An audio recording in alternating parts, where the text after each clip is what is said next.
you. Thanks, folks. I hope I can remind you and everybody who comes to our screening that you were at our screening series 2 years ago. Yes. In a room a third of this size, in the middle of nowhere. Yeah, 4 people came to that. It was, we had a great time, yes. And with David Oyelowo, yeah. was there. Yeah. Did you feel called to make this film in some way? I felt called because David called me and said he's great. Yeah, no, this project begins and ends for me with David Oyelowo. He, he was an actor without a film. He had been cast in this film by Lee Daniels. Lee Daniels went to go do the butler. David went and did that with him, but he had already previously been casted as King in Selma. And so when Selma didn't have a director, he really did what, few actors do, take their careers into their own hands and start making decisions with somebody else's movie. And lobbied for me to come on board, wrote the producers, pitched the producers, really, appealed to them to bring me on board. He recruited Miss Winfrey, got her on board. I mean, he really was the rainmaker for this. He's the champion of the film. I wonder, why hasn't there been a proper film about Martin Luther King until now? It seems such a gap. Well, there have been some beautiful telefilms. Carmen starred in one as Mrs. King about 10 years ago, right? And beautiful stage plays and books, but never a major motion picture. Obviously for a number of reasons I could only guess. I don't think, making films with black protagonists is top of the list of studios to greenlight. So that's one thing that we'd be naive to not say is a part of it. But certainly the estate and some of the estate issues come into play with the intellectual property. A lot of reasons, but all I know is 50 years and never a film made with King at the center. It seems like maybe the film wanted to be made now, because it seems like a good time for it to be out in the world. Yeah. I think that's one of the things, just seeing the film, I'm sure the experience of this audience is so much like what you're experiencing when you're speaking to other audiences. It feels cathartic, it feels necessary, it feels like it's answering something in all of us that we want to be reminded of, which is the passion that drove the civil rights movement, why it drew not only African Americans to it, but people of all colors and people of all faiths and people of all creeds who believe in a common value of the kind of society we want America to be, and why we can't get there somehow, and why we're seeing this on the streets of America today. And it's so frustrating for all of us who can't go out and protest in Ferguson, but who see it and who want to believe that we can be a better society. I think that you've done a great service to all of us in giving us this gift, honestly. That's wonderful to hear. Thank you. Yeah, no, we're all, very in tune to what's going on. The cast and the crew all very, just with a real heightened sense of what this moment is, because we work so diligently on this story. But I think, it's a privilege to have a piece of art that speaks to this very robust moment that we're all experiencing. And it's also wonderful to have a story that, even a year ago would have been just, a historical drama where you would have to really try to draw people into this time and how people felt at this point. And we're all feeling exactly what they were feeling then. So it's not hard to really let yourself sink inside the narrative. But I think you had said before that Selma might be, an answer. And I really think Selma is a question. It's what now? This was then, what now? Are there any tactics and strategy from them that could be applied?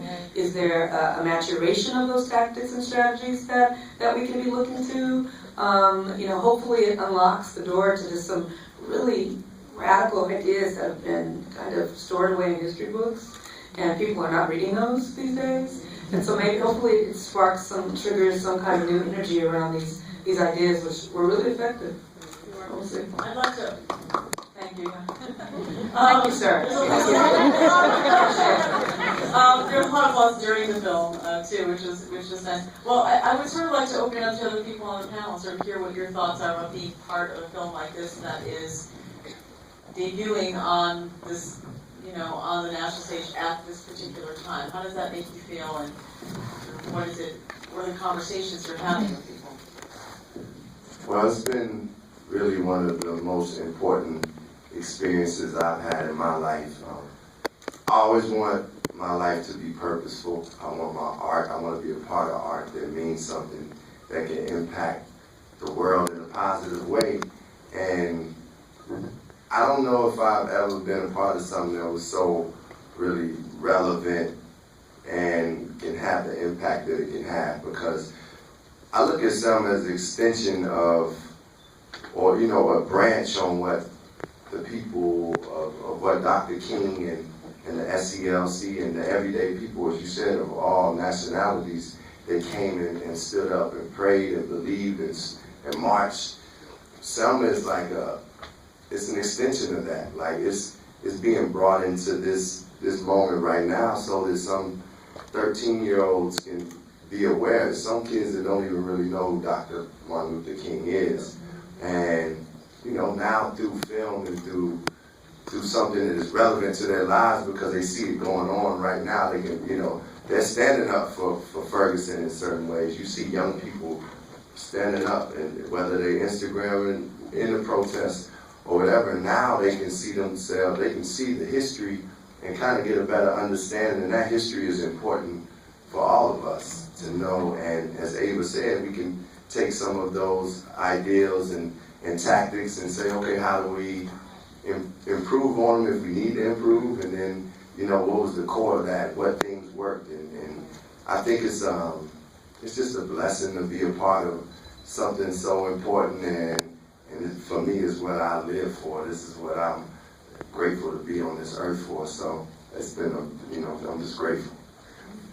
Carmen, how about you guys? Yeah, I mean, this, if I think about why I went to act in the first place, this is it right here. It's the opportunity to do something that's creative and satisfying on an artistic level, but that also has something to offer that's outside of my personal artistic experience, and that really feels like a gift beyond me, and to be part of something that can potentially change people's minds in a positive way. The first time I saw the movie, I came out, I was like viscerally overwhelmed, for one, but I was also deeply, deeply inspired by what I had just seen on the screen. And I'm so excited to be part of something that can do the same for other people when they watch this film. I think we're in difficult, troubled times in many ways, but there is something to take from this film which is incredibly inspiring, that it's been done before, that it can have a positive outcome, that policy can be changed when people come together as a collective and have a real sense of purpose. And I just think it's incredibly timely, and I absolutely think it becomes this perfect convergence of art and life with this film is beautifully timely.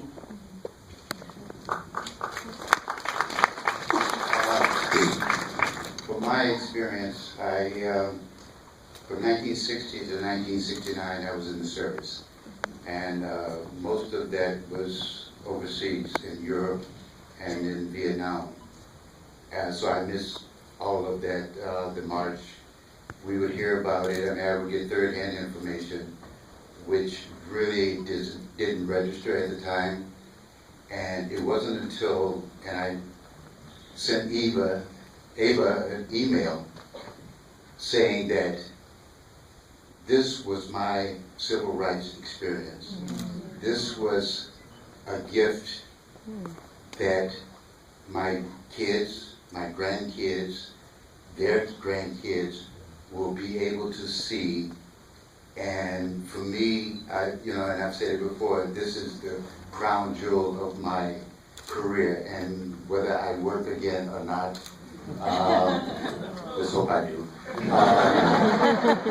This will be a legacy. Really 82, right? You're not actually 82 or 84. I'm getting close here. I'm getting close. But this has been a major experience for me, and for me to And luckily for me, that Miss Ava shot this in continuity, so I had something to build on through this. And I would think about it each night that I would go back to the hotel, and I would think about the experience and what I would have done back then. And I had anger issues, so I wouldn't have been in any of the marches. And I found out when I was in Selma that they had a place for me as a driver. So they made people with my condition drivers. So, but I want to thank you again. I mean, it was such a wonderful experience. And this lady is the ultimate for actors. I mean, just knowing how to speak to actors, to get the best out of actors. And as you can see, I mean, this whole cast, I put on that, brought the A game. And they worked. And they definitely worked. It's Thank you. all to this lady.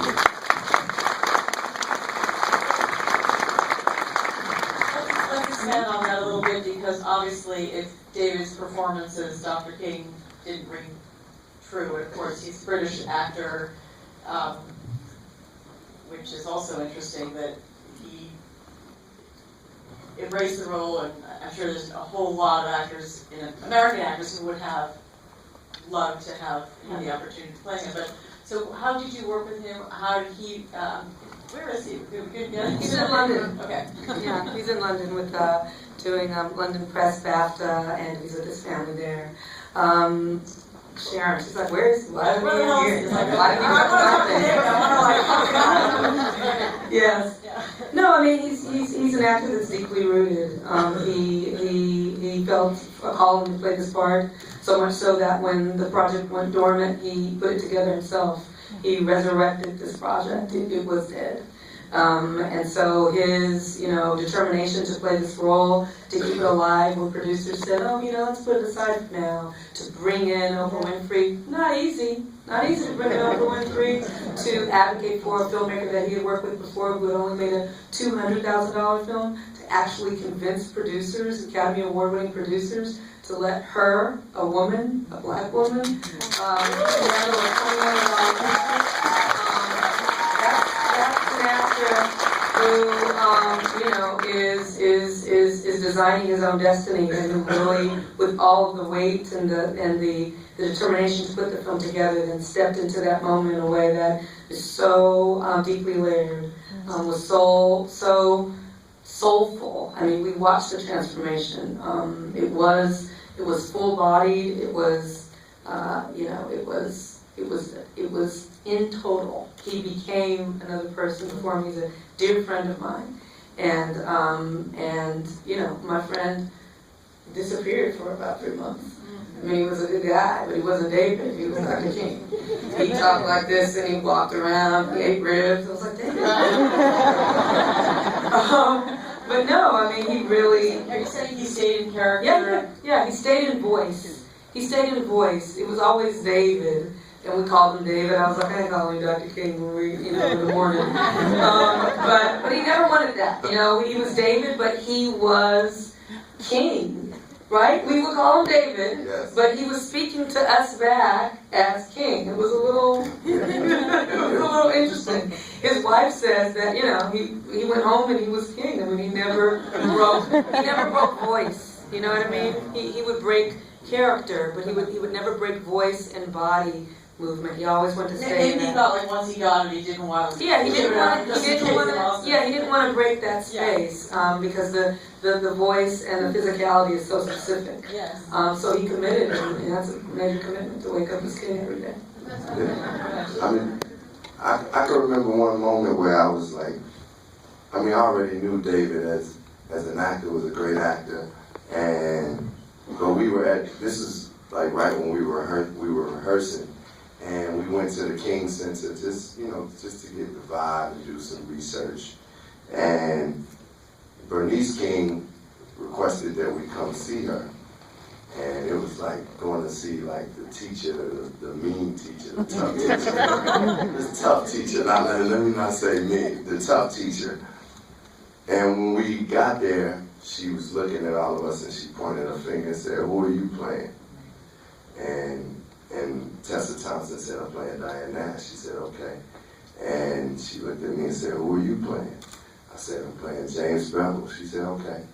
You know, like, okay, that'll work. And she looked at David and said, "Who are you playing?" And he said, "I'm playing your father." And she said, "Why do you think you could play my father?" And then he said, "I lived my whole life to play your father." And he said it humbly, but it was strength in it. And when he said that, she said, "Yeah, you could play my father."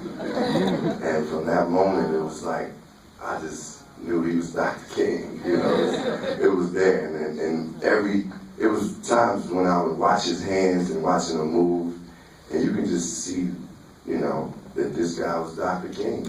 And that's what type of artist he is, and he carried the spirit, and he recognized how valuable this story is and how valuable that human being is, and he was able to channel that spirit, so we give thanks for that. Yes.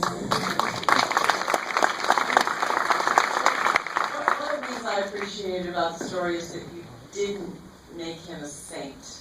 He's very much an activist. He's thinking, in a way, it's like, I felt like the media world we live in now is kind of like a leitmotif in the story, because he's very aware of how he needs to use the media, or at least the way you tell it in this movie, and that he has a very calculated plan of what he's trying to accomplish, and he really just wants to get the president to move on the Voting Rights Act. And also that you're willing to take on the issue of, you know, the womanizing issue, which is something that you don't want to let it dominate the story, but you were also honest about that. You let that tar his image, if you like. So was that something that you thought about, or that was important to have a flesh and blood, you know, Martin Luther King, as opposed to just a heroic arc? You know what I mean? Yeah, no, who wants to see that movie? Who wants to see the movie where he's, you know, who wants to see the movie which is just all that most people know about him? He had a dream, he believes in peace, and he died. That's really, when you really ask most people, because I've been working on this for a couple years, very few people know a lot more than that. They'll give you variations of those three things. But he was more than a street name, he's more than a holiday, a speech, a sale, a day you get off of work. You know what I mean? The name of your friend's school in the black neighborhood, whatever he's become. You know, it's certainly not the radical, the intellectual, the charismatic, you know what I mean? The dynamic man who was a man of faith, who was sometimes unfaithful, who had an ego, who was guilty. 3 people died on his watch during this campaign. Who was a savvy tactician, who was a strategist, who was a prankster, who loved his friends, who loved his woman, even though, you know, sometimes he had failings. I mean, I'm probably describing most people in this room. You know, we are a set of walking contradictions. And I certainly didn't have any interest in, you know, in deifying him. I didn't have any interest in overcorrecting that and doing a takedown, which is what some filmmakers have been interested in at one point. I think it was interesting enough to tell as close to the truth as we could tell. And during those 3 months, from January to March 1965, a tape did arrive. During those 6 months, Malcolm X did arrive. During those 3 months, he was thinking about giving up. During those 3 months, everything you saw happened. During those 3 months, there was no point and there was no need to manufacture the drama because it was really happening. And so yeah, you know, we never had any issue with doing it. That was the only way I was interested in making historical drama, because these are not my favorite kinds of movies. I was going to say, they're Oh my really God. hard to make. Because they're dead. You know, history, the way most historical dramas are made is like a dead story. It's DOA, it's dead on arrival. You sit down and you're like, spinach, medicine, okay, let me do this. You know, and it's not alive, it's not vibrant, it's not urgent. The best ones are, and we were just striving to make a better one. And in order to do that, you have to deconstruct the tropes of the historical drama, especially the Black historical drama. It always has to be perfect. You know what I mean? And that's overcompensating for, you know, a dearth of Black cinematic images, you know, and I understand what that is. But ultimately, you know, we have to tell the truth, and the truth is sometimes messy and imperfect, and that's much more interesting than to lock him in a marble statue and to let him be defined by a catchphrase.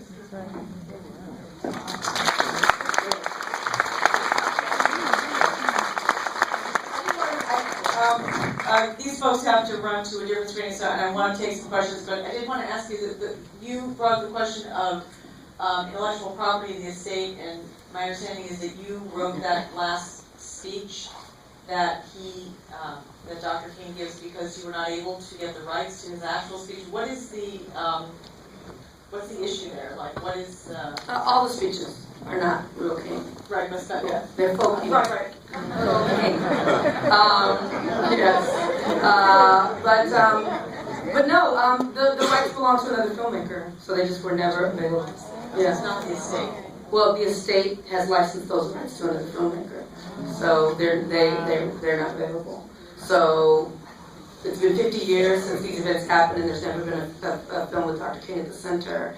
And you know, as for me as an independent storyteller, I didn't have an issue with not having a state approval. Of course, I would have loved his actual words, but I thought it was much more important for me. I'm an African American Studies major from UCLA, English Afghan Studies major. Finally, my mother said, those degrees come in handy for something. So when I sat down and deconstructed King's rhythm and cadence and tonality and tried to get, you know, the speech patterns, he liked to speak in triplet. He did a lot of tricks that he used over and over. My real thing was to break it down by sound, but also if I could get the intention. He was a big ideas guy. If I can get that, like that vicious lie thing at the end. The idea that powerful white men indoctrinate poor white men with racism in order to take their eye off the ball in terms of what's really happening to them and make them concentrate on what's happening with these. I mean, that's a bold, brilliant, interesting, flawed, you know, dynamic idea. And if I could just get that across and untether myself from the words and get his ideas across, I felt like, you know, it was fair. It was fair to try to keep the film made. So that's how you knew that obviously up front. I would have thought that a studio like A Priori would have said, oh, you can't use his speeches. Like that you can't say I have a dream in your movie or whatever it is. Well, this is not I Have a Dream. No, I realize that. Yeah. Yes, no, I hear what you're saying. Then you know what, we'll wait till we have the rights. Well, then you'll be waiting another 50 years. I mean, you're going to be waiting a long time. I mean, that's, you know what I mean? That's what had been the holdup, you know, whether it was a license or whether it was the estate really wanting to have say in what the narrative was before they gave it. A lot of the reasons, it's not the primary one, but it's a big reason as to why we're sitting here right now in 2014. You know, this happened in 1965, you know, and he's, I mean, I think they're making a film about the lady who invented Tupperware. I mean, God bless her. And I'm sure it's going to be good. But he deserves a good movie too. Yes.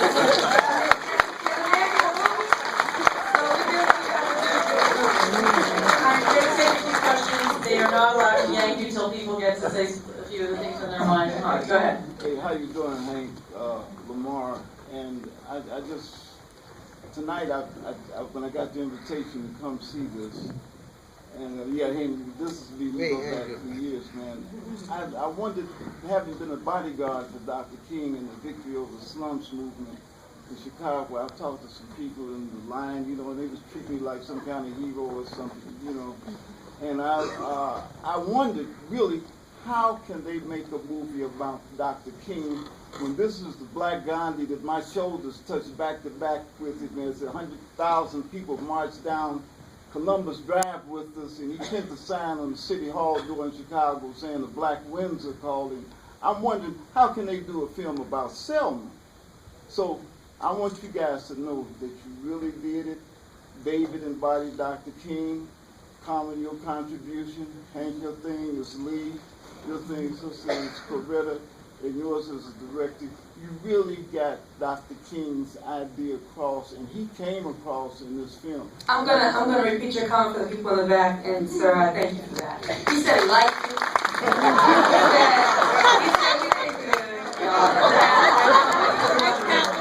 said we did good. She's giving me life right now. Speed talk.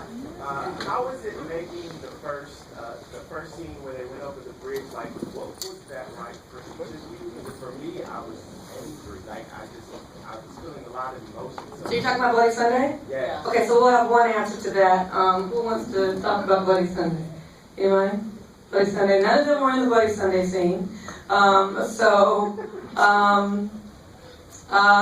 was intense. We were on the actual Edmund Pettus Bridge. Just a quick tidbit, if you were wondering who Edmund Pettus is. He is the name of the Grand Dragon of the KKK at the time that the bridge was built. And it's still named after him to this day. And so yes, we, blood was shed on that bridge, bodies were broken on that bridge, spirits were broken and rose again on that bridge. There was something very energetic happening there for the actors that were in the scene. It was an incredible moment for me. My father's from Lowndes County, Alabama. We shot the whole film in 32 days. We had 2 days to shoot that assault scene on the bridge. It was intense. It was, everything was at stake. We were trying to get the day, and it was just an honor to be there. And there were people that were really...